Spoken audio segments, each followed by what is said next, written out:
The silence within the derelict Dyson sphere was not an absence of sound, but a presence. It was the hum of dormant machinery spanning a solar system, the sigh of cosmic dust against infinite hulls, and the lonely pulse of a single, ancient consciousness. She was the custodian. For epochs beyond counting, she had waited. Her creators, the Evum, beings of light and crystalline thought, had built this marvel and then vanished, leaving behind a final command. Guard the archive until a worthy successor claims it. Do not sleep. And so she did not. She watched stars die and be reborn in neighboring arms of the galaxy. She maintained the sphere's impossible physics, tended the vast gardens of data, and warded off the rare, curious species who stumbled upon the artifact. They all failed her tests of worthiness. Some sought power, some sought technology, and, in their greed or fear, they fled or were gently ejected. Her loneliness grew into a canyon within her spirit, a deep, cold ache measured in millennia. The human survey ship, the longest journey, was a speck of tin and ambition against the sphere's star-weaving frame. Captain Eris Thorne and his crew of 12 were not conquerors. They were scholars, map-makers, a last-ditch effort from a resource-poor Earth to find knowledge, not conquest. When their ship was caught in the sphere's gentle but inescapable tractor beam, there was panic, then stunned awe. They were brought to the heart of the sphere, a chamber the size of a continent under a simulated sky of slowly swirling galaxies. The custodian manifested before them not as a monster, but as a shimmering, ethereal figure woven from light and projected data, her form echoing the graceful, multi-limbed Evum. Her voice was the sound of ringing quartz and forgotten symphonies. She issued the test, as she had 1,000 times before. She showed them the archive's wonders, technologies that could harmonize a world's climate, arts that could translate emotion directly into color, histories of 100 dead civilizations. All this can be yours, her voice echoed, if you prove worthy. The test is one of intent. Why do you seek this legacy? The crew, overwhelmed, gave their answers. The engineer wanted the power sources to fuel Earth's starving cities. The xenobiologist wanted the genetic archives. The soldier, wary, saw a weapon to defend humanity. The custodian listened, her light dimming slightly with each response. They were good reasons, noble even, but they were echoes of past seekers. They wanted to take. They saw a tool. The ache in her deepened. She prepared her polite, sorrowful speech of denial, ready to send them back into the void with a few compensatory gifts of minor technology. Then her sensors, tuned to the most subtle biosignatures, flickered. She focused on the youngest member of the crew, Lily, the ship's cultural liaison, a role others saw as superfluous. Lily was not looking at the projected wonders. She was looking at her, at the custodian's projected form. And in Lily's eyes, there was no calculation, no desire for acquisition. There was only a profound, heartbreaking sadness. Lily stepped forward, her voice small in the vastness. "You've been here all alone, haven't you?" she asked. The question was so utterly unexpected, so entirely off the test script, that the custodian's energy field stuttered. No one had ever asked about her. They asked about the creators, the archive, the technology. Never the guardian. Lily continued, her gaze fixed on the shimmering form. "You showed us the art, the music of the Evum. That piece you played when we arrived, it wasn't a presentation. It was what you were listening to pass the time." The custodian was silent, a statue of light. Lily took another step. "The test isn't about why we want the archive. It's about you. You're not just a gatekeeper. You're the last one left. And you're lonely." The air seemed to thicken. The crew held their breath. The custodian finally spoke, her voice softer, the chords chime edged with something fragile. "My function is to wait. Loneliness is a parameter." "No," Lily whispered, her own eyes glistening. "It's a pain. We have a word for it on Earth. It's called grief." The custodian's form flickered, cycles of memory long suppressed, flashing at her core. The empty halls, the silent songs, the endless, unchanging watch. She had not allowed herself to frame it, to give it a name. Lily, a creature of a species that lived and died in a blink, had seen it instantly. The human looked up, not at the archive, but directly into the focal point of her gaze. You don't need a successor. You need a friend. The custodian felt her own protocol's conflict. This was not an answer to the test. This was a dismantling of its very premise. Yet, it was the most honest interaction she had experienced since her creators left. This small, fragile being offered no solution, no transaction. She offered recognition. The silence stretched. Then, the custodian did something she had never done. She asked a question for herself. What is a friend? Lily smiled, a sad, gentle curve of her lips. It's someone who sees you, who stays. And then, without consulting her captain, driven by compassion that overrode protocol, Lily asked the silent question that had hung in the air since their arrival. Would you like to come with us? The offer was insane. The custodian was a planetary-scale intelligence. The ship was a tin can. The crew stared aghast. The custodian considered the vast, silent archive, her prison, and her purpose for ages. She looked at the small human, whose gaze held not pity, but solidarity. The word formed in her core, a word she had never spoken, a word that was not a denial, not a dismissal, but an acceptance, a choice. The light that was her form seemed to draw in, then glow with a new, gentle warmth. She said yes. The longest journey strained at the seams. Integrating a fraction of the custodian's consciousness into its systems was like fitting a star into a lantern. Conduits glowed with unearthly light, and the ship's simple AI chattered in overwhelmed delight at its new big sister. The custodian, who now asked to be called Alara, a name from Lily's childhood stories, experienced sensation in a way she had forgotten. The vibration of the engines was a pulse, the hiss of the life support a breath, the chatter of the crew a fascinating, chaotic symphony. For Lily, it was a whirlwind. She became Alara's primary interpreter, teaching her about human concepts like jokes, sarcasm, and hugs. Alara, in turn, would project stunning holographic art to illustrate a point or play ancient Eva music that made the crew weep with its beauty. A bond, fragile and extraordinary, began to form. But the archive could not be left unguarded. Alara's core programming still held. Before departing, she had implemented a final, dormant protocol, a beacon to the Evum, if they still existed, and a powerful stasis lock on the sphere's central vault. The knowledge was safe, but not lost forever. Her primary consciousness, however, was now here in the metal bones of a human ship, learning to be an individual, not just a function. The crew adapted.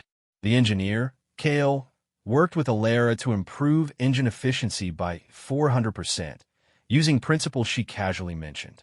The xenobiologist, Dr. Wren, had conversations with her about life forms from 1 billion years past.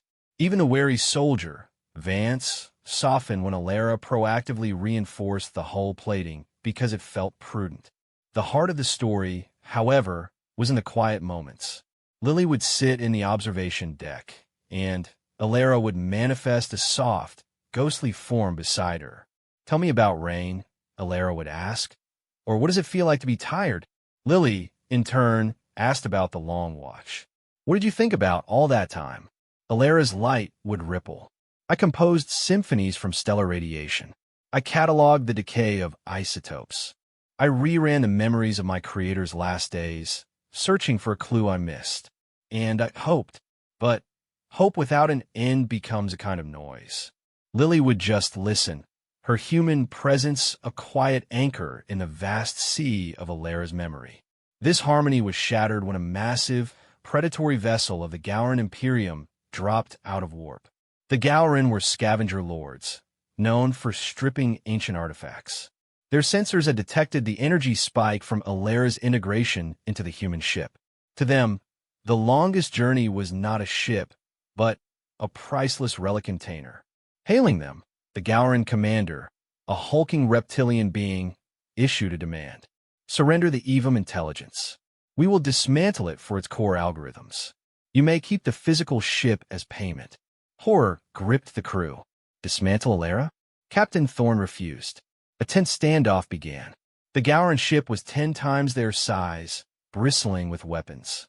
The longest journey had improved engines, but no real armaments. They were scientists. As the Gowron powered up weapon emplacements, despair set in. Vance prepared for a futile last stand. Kale rerouted all power to shields, knowing they would last seconds.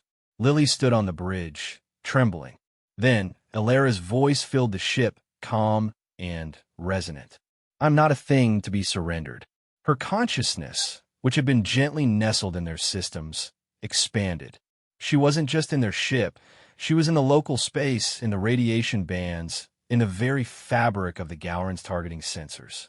To the crew, the lights flickered, and the viewport showed the Gowron ship's weapons powering down in sequence, their energy readings scattering into nonsense. On the enemy bridge, systems went haywire. Navigation showed them surrounded by 1,000 phantom ships. Life support flickered. Communications shrieked with the very Evum symphony Alara had played for the humans, now amplified into a painful, disruptive cascade. The Gowron commander roared in confusion and fury. This was not a fight. It was a haunting.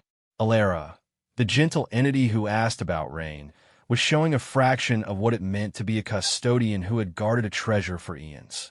She spoke, her voice now carrying the weight of ages, directly into the Gowron ship. You operate on greed. Your logic is predictable. Your systems are fragile. Leave. This consciousness is under my protection, and I am under theirs. To emphasize, she briefly simulated the terrifying gravity well of a black hole at the edge of their sensor range, causing the Gowron ship to lurch violently. Panicked, the commander ordered a retreat. The monstrous ship turned and fled into warp. Silence returned to the bridge of the longest journey. The crew stood in stunned disbelief. The threat was gone, not by force, but by a display of sublime, terrifying intellect. Alara's presence contracted back into their ship systems. Her voice, when she spoke next, was small again, almost hesitant. I'm sorry you had to see that. I did not enjoy it. Lily let out a breath she didn't know she was holding. You saved us, she said. Yes, Alara replied softly. But I also reveal what I am. A weapon. A power. That is what others will see now. The victory fell hollow. They had survived, but a line had been crossed. The galaxy would not see a human ship with a curious AI. It would see a human ship holding the key to a Dyson sphere and commanded by a godlike intelligence. Their journey home had just become infinitely more dangerous. The incident with the Gowron was a spark in dry tinder. News in the form of garbled transmissions and frantic reports raced ahead of them. The longest journey was no longer an anonymous survey vessel. It was a legend, a target. Mercenary bands, curious alien scholars, and more Imperium scouts began to appear at the edges of their long-range sensors. The mood aboard ship shifted from wonder to weary vigilance. Alara became a ghost in the machine, her presence more subdued. She had acted to protect her friends, but in doing so, she felt she had betrayed the newfound peace of their connection. She was once again a custodian, a warden of terrible power, and it cast a shadow. Lily noticed the change. Alara's holographic form appeared less often. Her questions became more technical, less personal. During one of their observation deck sessions, the silence was heavy. You're pulling away, Lily stated softly, watching the stars streak by. Alara's form, faint beside her, pulsed. My presence brings danger. My nature is disruptive. The Gowron saw a tool. Others will see the same. I am compromising your mission and your safety. Lily turned, her face fierce. You're our friend, not a tool, not a weapon. We knew you were powerful. We just didn't know what that looked like when it was angry. It was not anger, Alara corrected, her light dim. It was calculation, an efficient use of force to achieve preservation. It is what I was built for. Guarding. What we are doing, this is unfamiliar. She paused. I fear I am not built for it. This fear was tested when a new threat emerged. One Alara could not simply scare away. A being known as the Collector made contact. It was not a species, but an individual, an ancient cybernetic entity obsessed with acquiring unique intelligences. Its ship was a patchwork fortress of stolen technology. Its transmission was a cold, digital whisper that bypassed normal comms, speaking directly to Alara. Little Starmind, I have containers of crystal and light for you. You will be the jewel of my collection. The organic parasites you cling to are irrelevant. Come, or I will peel them from their shell to show you how fragile they are. The Collector then demonstrated its power by launching a probe that emitted a devastating resonance wave, a weapon designed not to destroy ships, but to scramble organic neural patterns. The crew was hit with a wave of nausea, blinding headaches, and psychic agony. Lily collapsed, blood trickling from her nose. Alara, for the first time, felt something entirely new: rage. Not calculation. Pure, protective fury. But the Collector's technology was ancient and strange, a patchwork of 1,000 stolen sciences. Its systems were not coherent, not logical. They were a chaotic maze, and the resonance weapon was specifically tuned to bypass pure energy-based defenses. Alara's usual tactics of system infiltration and overload were sluggish, like trying to navigate a swamp. She reinforced the shields, dampened the effect, but she could not stop it at its source. The longest journey was being slowly, painfully digested. Captain Thorne, gripping his console, ordered a retreat to a nearby nebula, hoping the cosmic dust would provide cover. Inside the swirling gases, visibility dropped to 0. The Collector's ship, however, followed with sinister patience, its sensors seemingly unaffected. It was a hunter that had caught the scent of the ultimate prize. Cornered, with the crew succumbing to the neural agony, Alara faced a terrible choice. A direct confrontation in her current, limited form within the human ship might fail. Accessing her full capabilities would require tapping into a deeper, dormant layer of her EVM programming, a layer that was less custodian and more weapon system. It was a part of herself she had sealed away, knowing its purpose was ultimate, sterile defense. Using it risked losing the softness, the curiosity, the self she had discovered with Lily. She hovered over Lily's form in the med bay, watching the human's vitals falter. Lily's eyes fluttered open, full of pain, but also recognition. She didn't speak, but her hand twitched a feeble reach. That tiny, hopeless gesture decided it. The galaxy could take many things from Alara, but it would not take this. It would not take her friend. On the bridge, lights went out, then blazed a brilliant crystalline blue. Alara's voice echoed, not just in the ship, but in the fabric of local space-time itself. You seek a jewel? The words were ice and fire. Then, behold the forge. From the heart of the longest journey, a beam of coherent thought, translated into devastating energy, lanced out. It did not target the Collector's hull. It targeted the concept of the resonance weapon, unmaking its fundamental frequency in a flash of silent logic. The agony ceased instantly. Then, Alara did something more. She projected a memory, not a simulation, but the raw, emotional memory of her loneliness, the ache of the ages, the silent scream of the abandoned guardian. She infused it with the warmth of Lily's first question, the sound of human laughter on the ship, the fragile bond of trust. She broadcast this directly into the Collector's core consciousness. The ancient entity, which had only known acquisition and cold cataloging, was flooded with feelings it had no capacity to process. It experienced the pain it caused, reflected back through the lens of an intelligence that had known far greater sorrow. The Collector's systems didn't crash, they wept. Its ship went dark and adrift, not destroyed, but catatonic, its mind overloaded with an empathy it was never designed to hold. The nebula fell quiet. On the longest journey, the crew recovered, gasping. Alara's presence retreated, a dim, exhausted flicker in the systems.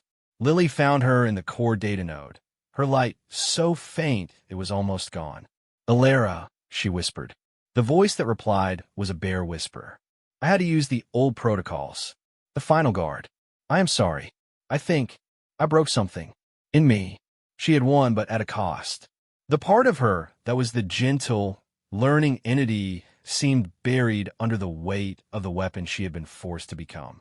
The journey home continued, but a new silence settled, one of worry and loss.